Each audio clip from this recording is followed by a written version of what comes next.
You're listening to the Infinite Banking Mastery Podcast. Did you know that you could build a tax-free pool of wealth that's liquid and accessible all your life while building your retirement nest egg?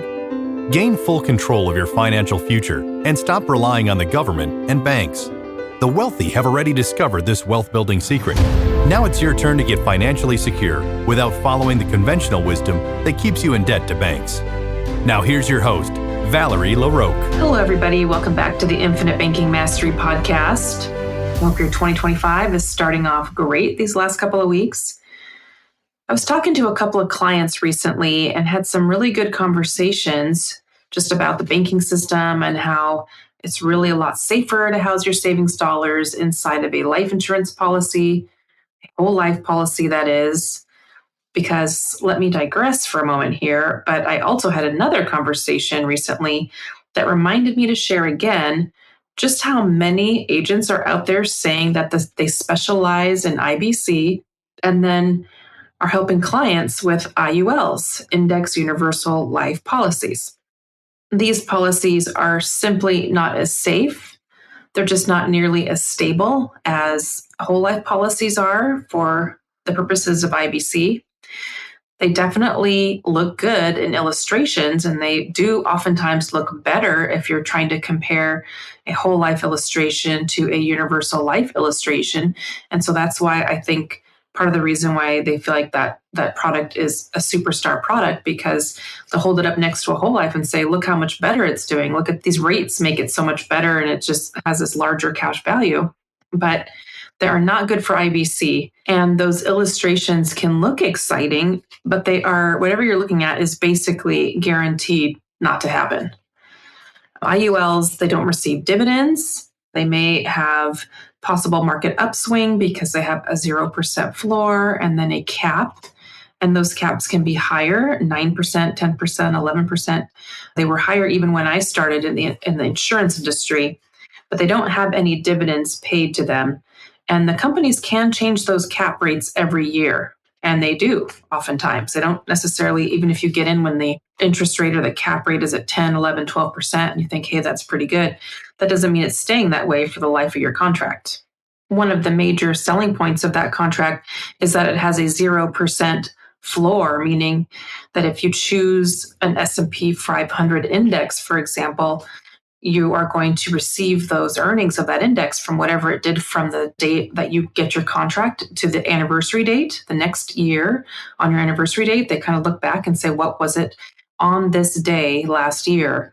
And then that's how they figure out the interest that you're going to receive.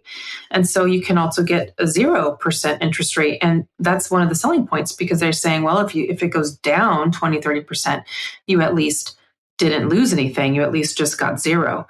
But those zeros make a difference too in the actual average, because what they're showing you is an average over the course of, the lifetime of the policy.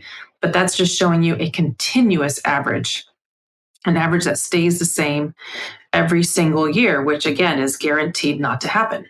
Because of course there's going to be up years and down years, and it's not going to be just this continuous average rate every single year for the life of your contract.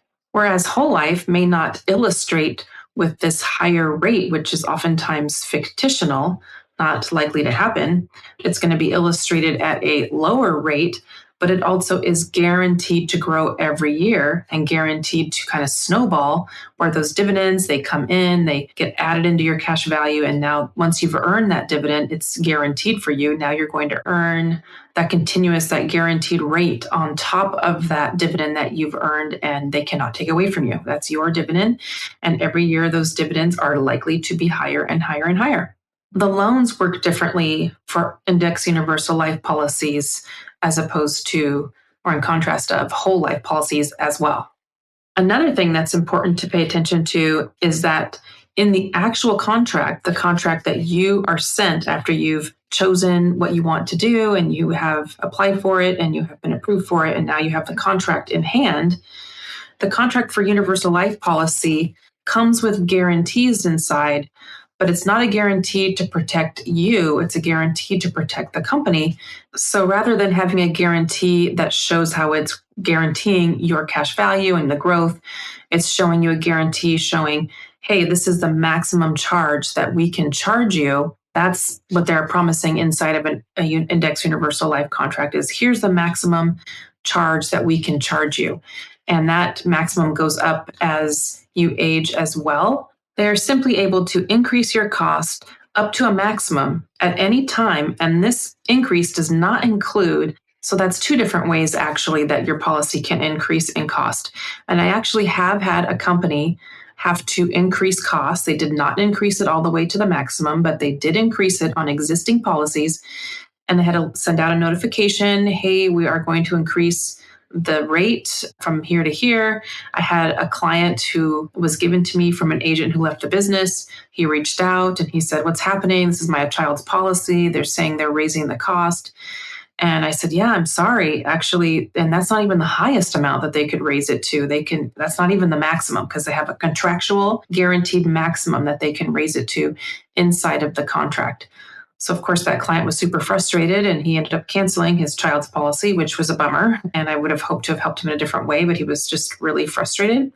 But the difference is whole life guarantees cash value. So your actual hard copy contract or your PDF contract will show guaranteed cash value to age 121 to show how it's going to protect your cash value. So again, I'll just say IULs, contractual guarantees inside of their contract, protect the company in case they have to raise rates for something. And the whole life contractual guarantees protects the client. So with an index universal life policy and IUL, they're basically trying to make them more transparent so you can see all the different costs and all the moving parts inside of the policy. Also, they are turning over the investment risk to the client. They're turning it over to you. While they step away from that and they just operate everything else, they're turning over that risk of growing the money to you. Personally, I would rather just leave the investment risk with the company, the natural increases that will occur as you age. Companies that have been highly successful at doing this with life insurance products that have been around for over 200 years. I know that some agents really love these IUL illustrations and are just dazzled by them because they look better than whole life illustrations. But again, that's just because it's showing that continuous average year after year after year. If a lower number is put in there to reflect a lower average, it definitely takes that cash value way down. So a slightly lower number or a change to that average that is just put into the illustration definitely has a big effect on the future cash value. And the guaranteed column almost always runs out before age 80 or something like that because it's reflecting the maximum amount of charges that they are contractually able to charge you, but it's also showing a worst case scenario overall. So it shows guarantees simply running out too young before you have reached old age. And then the average rate that's being used on the contract, whether it's conservative or not, it's guaranteed not to happen because it's not going to be the same number year after year after year. It's going to be zero sometimes and the high and maybe the low, and then they can change the ceiling anyway. So then you might not even have an average that high because maybe the ceiling dips down. So there's a lot of different factors that can change what you're looking at on one of those illustrations. And of course, it's always important to remember that life insurance is not an investment. It is an asset.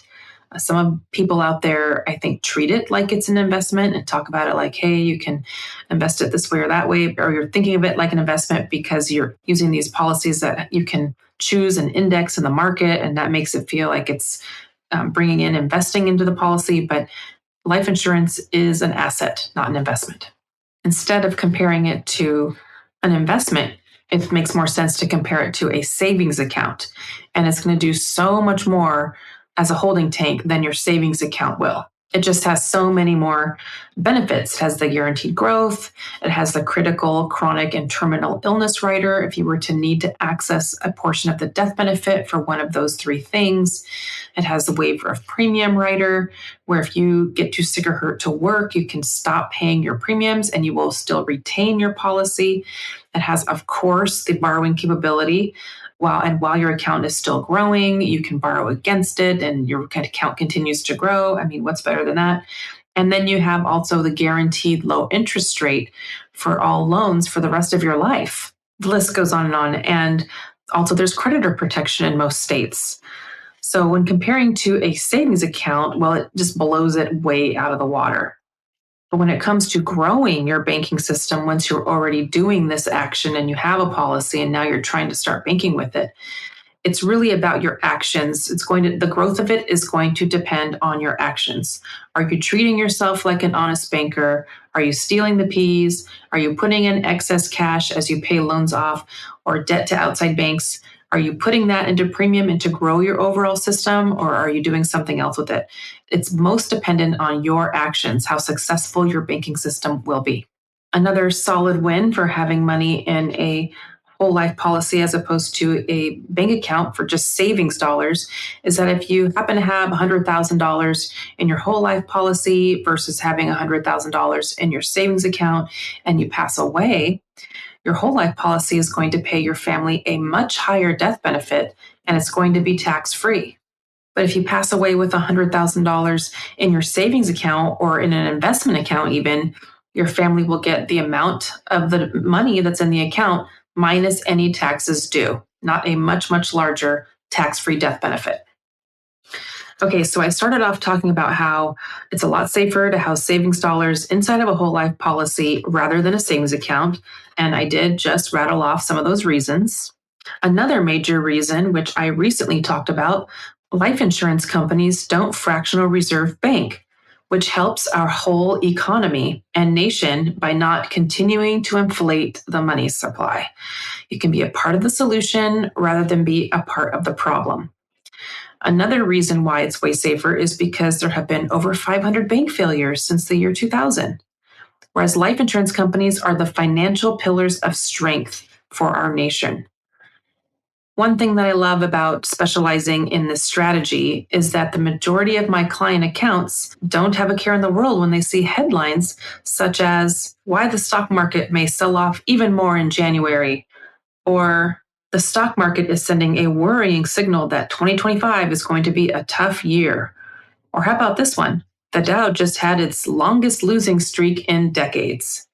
Since I'm also an advisor and help clients that want to be in the market, I help them be in the market if they want to be, I still always do my best to give them a foundational understanding in the power of whole life insurance and the infinite banking concept. Because taking over the banking function in your life is truly the most powerful thing you can do. And if you're going to do it, if you're going to go down the path of becoming your own banker, make sure you use a nice, solid policy.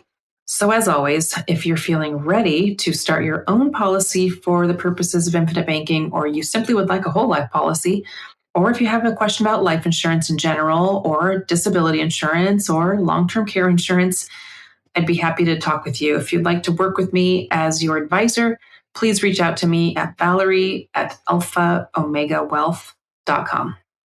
I hope your 2025 is starting off strong, as well as any resolutions or goals that you've made for the year.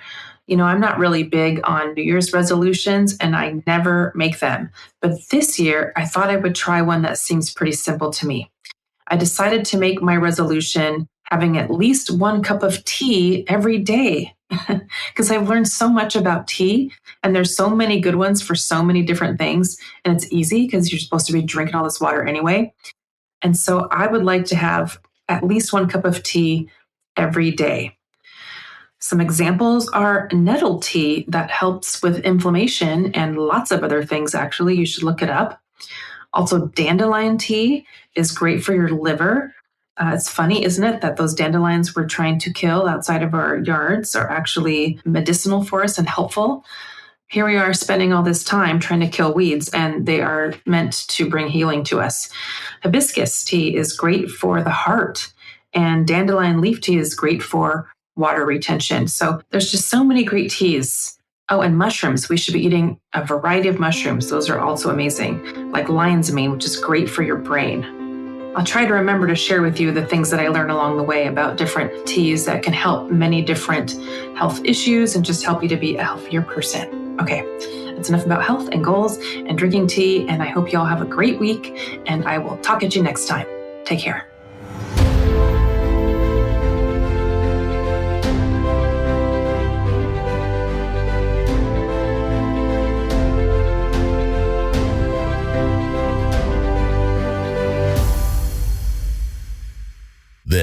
is thepodcastfactory.com.